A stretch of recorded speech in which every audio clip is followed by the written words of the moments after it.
exercise pa rin ako, meron akong ano, hindi naman araw-araw yun eh, dahil yun na nga, mas marami yung time na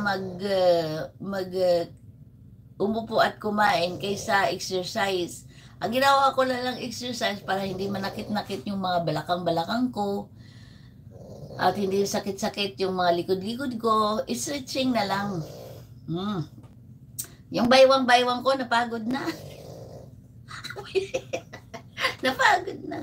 Ang kailangan ko talaga sa baywang ko, bawas talaga. So, yun ang totoo yun.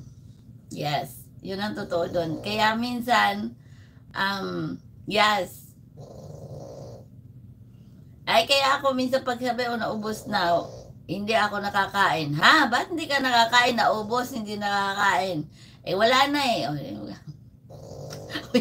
No say na lang ako. Ang dami naka-display nandyan. Kasi pagka after ko kasi mga gano, tinatanggal ko kaagad sa kardero or kawali lahat ng niluluto ko. Lagi ko kaagad sa ano ba, yung mga container na may takip pa. Kasi anytime na hindi maubos, pwede naman gamitan ng serving spoon.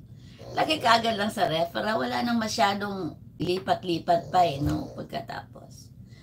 Ayan na, pagtingin mo wala na, yung minsan nasa sink na, ganyan-ganyan. Sabi ko, ha, ba't hindi kayo nakakain? Wala namang ano, eh di ano. At saka magluluto kasi ako hindi super dami. Kasi gusto ko i-sure na ayaw kasing maari lang mayroong leftover. Oh, kung mayroon mang leftover, siguraduhin ko mayroon ako magawa na ibang paraan doon. Yes. Kasi, nanghihinayang ako kasi ang dami-daming pagkain na sasayang mga dear. Kaya kung magluto tayo, yung tama lang. At sanay ako dyan sa tama-tama lang.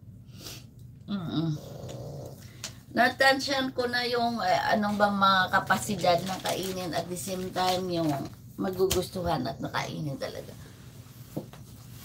Kaya ganun.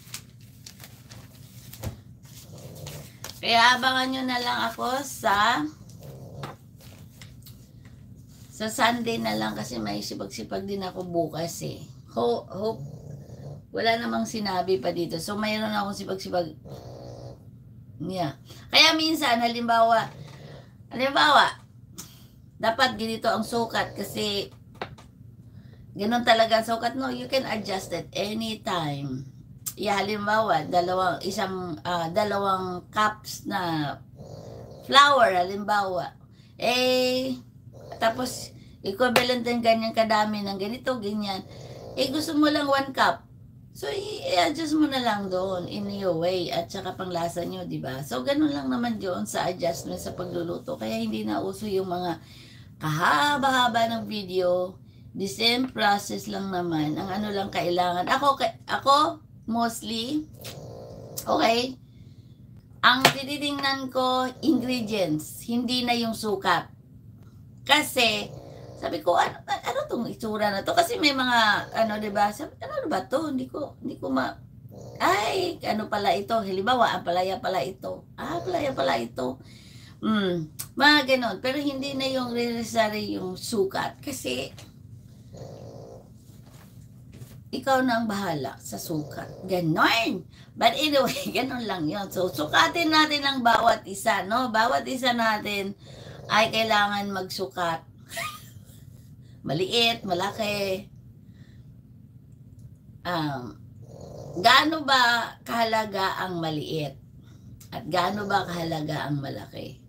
So, bahala na kayo kung ano ang iniisip nyo. Basta ako, ang sukat ay hindi basihan o sa laki, hindi basihan sa sarap.